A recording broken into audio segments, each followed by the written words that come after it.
జగన్మోహన్ రెడ్డి మాట్లాడుతూ మాజీ ముఖ్యమంత్రి అయ్యుండి ప్లే కార్డ్స్ తప్పుగా పెట్టున్న వాళ్ళని తప్పు అని చెప్పకుండా సమర్థించి వాళ్ళు బాధలో ఉన్నారు, వాళ్ళకి సినిమాలో డైలాగే కదా పెడితే తప్పే ఉంది అది మాట్లాడటం కరెక్ట్ అంటారు. అసలు అది 100% చాలా తప్పు. అది జగన్మోహన్ రెడ్డి మరి ఆయన ఏ భ్రమలో ఉండి మాట్లాడారో లేదంటే అది వాస్తవానికి ఆయన ప్రవర్తన కూడా అలానే ఉంటది అనుకోండి. ఇప్పుడు సొంత బాబాయిని చంపేసి గుండెపోటుగా చేసిన అతన్ని సినిమా డైలాగే కదా అని చెప్పి సమర్థించుకుంటూ రావడం పెద్ద సమస్య ఏం కాదు. కానీ అది రాష్ట్ర ప్రజల్ని భయాందోళనలకి గురి చేసే విధంగా ఆ ప్లకార్డులు ఉన్నాయి. అతను అలా కాకుండా అతను ఇప్పటికే ప్రజలు ఆయనకు బుద్ధి చెప్పారు. రేపు పొద్దున్న ఆ 11 కూడా అతనికి రావని అతనికి కూడా తెలుసు. కానీ ఆయనకి పిచ్చి పరాకాష్ఠకి వెళ్ళిన కొంచెం ప్రజల గురించి ఆలోచించి ఆయన సమాజంలో బతుకుతున్నాము మనం, మా తాతయ్య గారు చనిపోయారు, రాజారెడ్డి రాజ్యాంగం కాదు ఇప్పుడు అంబేద్కర్ రాజ్యాంగం నడిచిద్ది, మనకి 2024లోనే ప్రజలు మనల్ని గెంటేశారు, ఇప్పుడు రాజారెడ్డి రాజ్యాంగం నడిచే అసలు ప్రసక్తే లేదు, ఇక ముందు కూడా వచ్చే అవకాశమే లేదు, అందుకని చెప్పి మనం బుద్ధిగా మెదులుకోవాలి, ఉన్న 4 కార్యకర్తలన్నా జాగ్రత్త చేసుకోవాలి అనే బుద్ధి కనుక ఆయనకు ఉండుంటే కార్యకర్తల్ని పిలిచి అది కరెక్ట్ కాదని చెప్పి అతను వాళ్ళని మంచి మార్గంలో నడిపించే విధానంలో ఆయన చెయ్యాలి. కానీ సినిమా డైలాగ్గా సినిమాలో చంపినట్టు బయట కూడా చంపేయమని చెప్తున్నాడా? సినిమాలో చంపితే చప్పట్లు కొట్టారుగా, బయట చంపితే ఏముందంటారా? ఇప్పుడు ఎవరి సినిమాకి ఆడే హీరో అంటే ఇప్పుడు ఆ సినిమాలో హీరో అలా చెప్పారు కదండి. ఇప్పుడు జగన్ హీరో అని చెప్పి జగన్ అనుచరులందరూ పేకలకు వస్తే సామాన్య ప్రజలు పిచ్చిగా ఊరుకుంటారా? జగన్మోహన్ రెడ్డి ఏంటంటే ప్రజలందరూ వాళ్ళ కుటుంబాల గురించి వాళ్ళ గురించి ఆలోచించుకుంటా, వాళ్ళ కర్తవ్యాన్ని వాళ్ళు నిర్వర్తించుకుంటా, వాళ్ళ కుటుంబ బాధ్యతల గురించి వాళ్ళు ఆలోచించుకుంటా క్రమశిక్షణగా మెలుగుతున్నారు. అంతేగాని ఇప్పుడు తన దాకా వస్తే తను ఎంత దూరం అయినా వెళ్తాడు. జగన్మోహన్ రెడ్డి మీరు మీ పరిపాలన ప్రజల గురించి పోరాడండి. ప్రభుత్వం చేసే తప్పులు ఏమైనా ఉంటే దాన్ని ఎత్తి చూపి ప్రజలకి న్యాయం చేసే విధంగా మీరు పోరాటాలు చేయండి. రేపు పొద్దున మీకు ఏదన్నా 11 కాదు లేదా పెంచుతారో లేదా అవి కూడా తీసేస్తారో అది ప్రజలే నిర్ణయిస్తారు. కానీ మీరు సమాజానికి మాత్రం ఒక మంచి మీ నాన్నగారు మీ తాతగారు వాళ్ళు చేశారు వెళ్ళిపోయారు, మీరు కూడా అదే మార్గంలో వెళ్ళమాకండి. మీరు ప్రజల్ని క్రమశిక్షణగా మీ కనీసం ప్రజలను ఎలాగో మీరు మార్చే పరిస్థితి లేదు. ఎందుకంటే ప్రజలు వాళ్ళేంటో తెలుసుకున్నారు, మీరేంటో తెలుసుకున్నారు, మీరేంటో మీకు కూడా తెలియజేశారు. కనీసం మీకున్న 4 కార్యకర్తలన్నా క్రమశిక్షణగా మెదులుకొని రేపు పొద్దున్న ఆ రపరపలో వాళ్ళకి ఇప్పుడు సామాన్య ప్రజలను అన్నోళ్ళు ఆ రపరప మీ మీద జరగదా? ఈరోజు ఫస్ట్లో హీరో సినిమాలో విలన్ మంచోడే, లాస్ట్లో విలన్ అవుతాడు. అలానే మీరు మాకు విలన్ అని అర్థమైంది, మీ కార్యకర్తలకు కూడా మీరే విలన్ అని తెలిసింది అనుకోండి, ఆ రపరపలు ఏదో మీ మీద పడతాయేమో, కొంచెం మీరు జాగ్రత్తగా ఉండి ఇప్పటికన్నా మార్చుకోండి. నిన్న మీడియాతో మాట్లాడుతూ ప్లే కార్డ్స్ పట్టుకున్న వాళ్ళని సమర్థించడంపై కరెక్టేనంట. అంటే ఒక మాజీ ముఖ్యమంత్రి అయ్యి ఉండి 2029లో మేము అధికారంలోకి వస్తే ఒక్కొక్కరిని కుటిల్లో నరికినట్టు నరుకుతో రప్ప ఆడిస్తారు, పల్నాడు నుంచే రాజారెడ్డి రాజ్యాంగం నడుస్తుంది అది ఇదని ప్లే కార్డ్స్ పెట్టుకున్న వాళ్ళని ఆయన మాట్లాడుతూ సమర్థించడం కరెక్టేనంటారు. అసలు ఇతను గతంలో 19 నుంచి 24 దాకా ఈ రప్ప టైపు ఈ నరకడాల టైపులోనే పాలన సాగించాడండి. అది చూసే కదా జనాలు 11 సీట్లు పరిమితం చేసి ప్రతిపక్ష హోదా కూడా లేకుండా కూర్చోబెట్టింది. ఇంకా బుద్ధి రాబోతే ఎట్లా? ఇతను ఒక మాజీ ముఖ్యమంత్రి, ప్రస్తుతం పులివెందుల శాసనసభ్యుడు. ప్రజాస్వామ్యంలో ఉన్నప్పుడు ఎలాగ ఉండాలి? ఒళ్ళు దగ్గర పెట్టుకుని ఉండాలి. రేపు జనాల్లోకి వెళ్ళాలి, ఇతను ప్రజలు ఓట్లు అడగాలి. వీళ్ళు నియోజకవర్గాల వారీగా క్యాండిడేట్లు నుంచో పెడతారు.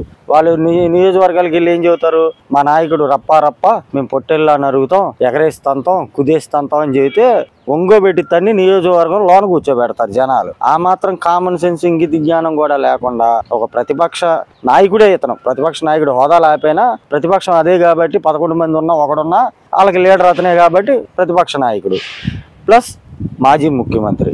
ప్రెస్ మీట్ పెట్టి నిన్న ఎంత ఎటగారంగా అదేం సినిమా అప్ప పుష్ప 2నా తప్పే ఉందప్ప, సినిమాలోనే వచ్చింది కదప్ప, ఏంటి అప్ప పప్ప అసలు ఏంటది? జనాలు చూస్తే ఏమనుకుంటారు? చిల్లరగాడి కింద ట్రీట్ చేస్తున్నారు తప్పితే అతన్ని చేసిందే ఎదవ పని. అక్కడికి వెళ్ళి పొద్దున్న 8 బయలుదేరినోడు సాయంత్రం 5 దాకా ఏం పని అండి? అక్కడ ఒక బెట్టింగ్లు కాసుకునేవాడు చేస్తే దాని విగ్రహానికి వెళ్తాం, అది ఎంత పిచ్చతనం? ఎవరన్నా అతను ఏమన్నా కార్యకర్త అయితే వెళ్ళాడు, నివాళులు అర్పించాడు, వచ్చాడు అనుకోవచ్చు.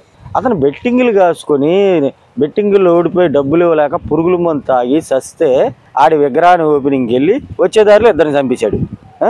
ఏంటి అసలు అతను ఏమనుకుంటున్నాడు? ఇంకేం లేదండి. ఇతను ఇక నేను ఎలాగో రాని అధికారంలోకి ఇక్కడ ఉన్న 4 సంవత్సరాలు లోనికి వెళ్లే ముందు ఇలాగ పెచ్చాశాలు జనాలు భయపట్టి జనాలు హింసించి జనాలను బెదిరించి చేద్దాం అన్న ఉద్దేశమే తప్ప ఇతనికి రాజకీయ నాయకుడు లక్షణాలు ఏ ఒక్కటి లేవు ఇతనికి. మాజీ ముఖ్యమంత్రి అయ్యండి నిన్న మీడియాతో మాట్లాడుతూ వైసీపీలోని కార్యకర్తలు ఇష్టం వచ్చిన పోస్టర్లు పెట్టి రోడ్ల మీద భయభ్రాంతులు గురి చేస్తుంటే దాన్ని మాజీ ముఖ్యమంత్రి సమర్థించడం కరెక్టేనంట. ఎట్టి పరిస్థితుల్లోనూ ఏ రాజకీయ నాయకుడైనా ఇలాంటి మాటలు పదజాలం వాడటం అనేది ప్రజలు యాక్సెప్ట్ చెయ్యరు. ఎన్ని సంవత్సరాలు ఇట్లా వేసుకున్నా కూడా జీరోతోనే రాజకీయాల్లో ఉండాలి. అంటే ఇప్పుడు సార్ మీకు ఎన్ని సంవత్సరాలు? నాకు 73 సంవత్సరాలు, రిటైర్డ్ డిగ్రీ కాలేజీ లెక్చరర్ని. అంటే ఇప్పుడు ఇన్ని సంవత్సరాలు ఈ రాజకీయంలో ఇలాంటి మాటలు ఎప్పుడైనా విన్నారు మీరు? అసలు నా పుట్టి పెరిగిన తర్వాత ఇలాంటి సంభాషణ, ఇలాంటి తీరు ఎప్పుడూ నేను విని కని ఎరగలేదు. అది మా తాత తల్లిదండ్రుల నుంచి కూడా ఇలాంటి సందర్భాలు ఉన్నట్టుగా కూడా వాళ్ళు మాతో ఇప్పుడు చెప్పి పాపాన్ని పోలేదు. అంటే 2029లో మేము అధికారంలోకి వస్తాము, అధికారంలోకి వచ్చిన తర్వాత ఒక్కొక్కరిని గంగమ్మ జాతరలో పొట్టేలు బలించినట్టు ఒక్కొక్కరిని బలించి రప్ప అని కానీ పల్నాడులో రాజారెడ్డి రాజ్యాంగం నడుస్తుంది, స్టార్ట్ అవుతుంది ఎక్కడి నుంచి అని పోస్టర్లు ప్లగ్ బోర్డ్స్ పెట్టడం కరెక్టేనంటారు? అసలు 2029 కాదు, 2049 వచ్చిన ఇలాంటి నాయకుల్ని మళ్ళా ప్రజలు అధికారంలోకి ఎట్టి పరిస్థితులను తీసుకుని రారు. ఎందుకంటే రాజారెడ్డి కాకుండా వాళ్ళ ఇంట్లో పెట్టుకుంటుంది రాజ్యాంగం. ఇది ఆంధ్రప్రదేశ్ గవర్నమెంట్, కొత్త రాష్ట్రము, అభివృద్ధి చెందాల్సింది. చంద్రబాబు నాయుడు గారు 2 ఈక్వల్ ప్రయారిటీ ఇస్తున్నారు, సామాజిక సేవ, రాష్ట్ర అభివృద్ధి. అలాంటి తరుణంలో ఇలాంటి సన్నివేశాలు జరగటము, ఒక మాజీ ముఖ్యమంత్రిగా చెప్పటము మన ఆంధ్రప్రదేశ్ ప్రజల యొక్క దురదృష్టకరము. అంటే కాదు సార్, ఇప్పుడు ఎందుకు ఇలా పద్దాక మాట్లాడుతున్నాను అంటారు? అసలు పిచ్చెక్కిన కుక్కేమవుతుంది? ఒక ఏనుగు పిచ్చెక్కింది, ప్రజల మీద పడిపోతుంది, ప్రజలను నాశనం చేస్తుంది, పంటలను నాశనం చేస్తుంది, రాష్ట్రాన్ని నాశనం చేస్తానికే ఇది ఒక మొదలు అని నా అభిప్రాయం. అంటే ఇప్పుడు అంటే రప్ప అనేది సినిమా డైలాగు అంటే తప్పేముంది అని జగన్మోహన్ రెడ్డి మాట్లాడటం అసలు కరెక్ట్ అంటారా? నా అనుభవంలో రప్ప చేసిన నాయకులు ఎందరో ఉండారు, అదే విధంగా పైకి వెళ్ళారు. అదే రప్ప పద్ధతుల్లోనే ఒకడు 100 మందిని చంపిన చివరికి అదే గతి పట్టింది ఆ చంపిన వాడికి కూడా. అది ఎవరికైనా అదే సిద్ధాంతం.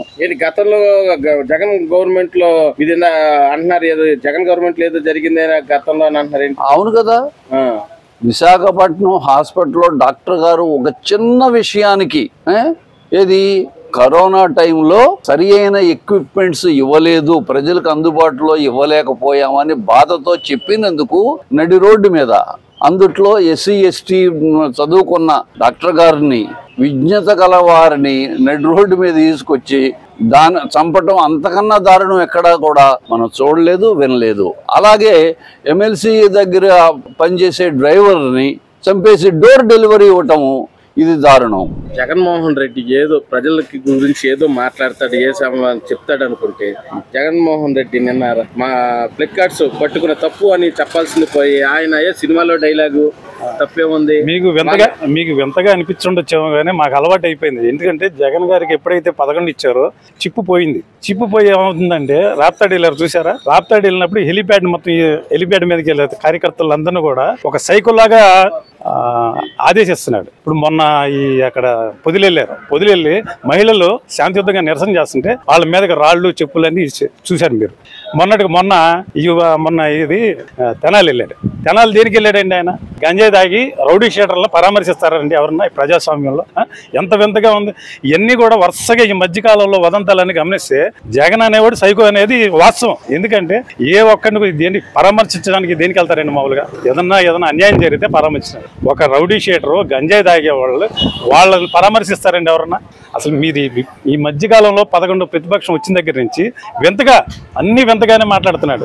దాంట్లో ఈ రపరపలాడిచ్చారు, ఏదో ప్లేకార్డులు పెట్టి దాన్ని కూడా సమర్థిస్తున్నాడు. చూసారా? సుధాకర్ ఏమని మాస్క్ లేవని ప్రశ్నించిన దానికి ఓ దళితుడిని పట్టుకొని రపరపలాడిచ్చారు. చివరికి ఏమైంది? ప్రజలే తీర్పిచ్చారు. ప్రజలు ఎన్ని ఇచ్చారు? 11. ఈసారి ఆ 11 కూడా రావు.